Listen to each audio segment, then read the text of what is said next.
యూరప్లో Christianity రాకముందు వరకు వారంతా రాధాకృష్ణులు, బ్రహ్మ విష్ణు మహేశ్వరులు, ఇంద్రుడు అగ్ని లాంటి దేవతలను పూజించారు. ఈ చిత్రంలో ఉన్నది స్లావిక్స్ పూజించే రాడా క్రిసేన్లు, అంటే మన రాధాకృష్ణులే. క్రిసేన్ చేతిలో వేణువు, పక్కనే ప్రకృతి దేవతగా రాడా, వెనక బృందావనం లాంటి ప్రాంతం.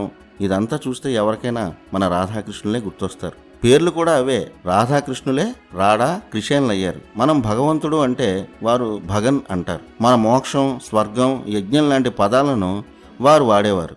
స్లావిక్ భాషలో మ్యాక్సిమం పదాలు సంస్కృతం పదాలే. క్రిస్టియానిటీ ఉధృతంగా వచ్చాక ఈ స్లావిక్ కల్చర్ నెమ్మదిగా తగ్గింది. కానీ ఈ మధ్య వారి పూర్వీకుల చరిత్రను వెతికే క్రమంలో స్లావిక్ కల్చర్కి చెందిన కొంతమంది కొన్ని ఆధారాలను వెతికారు. వాటిలో ఈ రాడా క్రిసేన్, వారి దేవతల విగ్రహాలు, చిత్రాలు అవి బయటపడ్డాయి. అవి అచ్చం మన దేవీ దేవతల విగ్రహాలనే పోలి ఉన్నాయి. అలా సింధు నాగరికత అంతరించాక చాలామంది ప్రజలు అప్పటికి భరతఖండంలో భాగమైన లేదా ఇతర ప్రాంతాలకు వలస వెళ్ళిపోయారు. అక్కడ తమ సంస్కృతిని విస్తరించారు. 5వ శతాబ్దం వరకు ఈ స్లావిక్ కల్చర్ యూరప్లో విస్తృతంగా ఉండేది.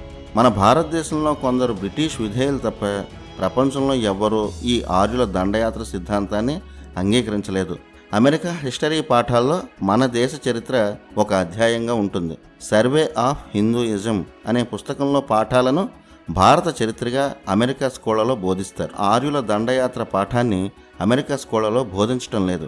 ఇది ఆధారాలు లేని థియరీ అని, అది తప్పని వారే అంగీకరించి సిలబస్ నుంచి తప్పించేశారు. అమెరికా వాడే ఆర్యుడు లేడు అంటుంటే మన వాళ్ళలో చాలామంది మాత్రం చచా ఆర్యుడు ఉన్నాడు, మేమంతా ఎప్పటికీ బానిసలమే అంటుంటారు. మరో ముఖ్యమైన విషయం, హరప్పా మొహంజదారో గురించి లెక్చర్లు ఇచ్చే చాలామందికి వాటిని నిజంగా కనిపెట్టింది మన ఆర్కియాలజిస్టులైన దయారాం సాహ్ని, ఆర్డి బెనర్జీలని తెలీదు. మొహంజదారోలో అద్భుత విషయాలు కనిపెట్టిన ఆర్డి బెనర్జీని ఆనాటి బ్రిటిష్ ప్రభుత్వం ఏ రేంజ్లో టార్చర్ చేసిందో కూడా చాలామందికి తెలియదు.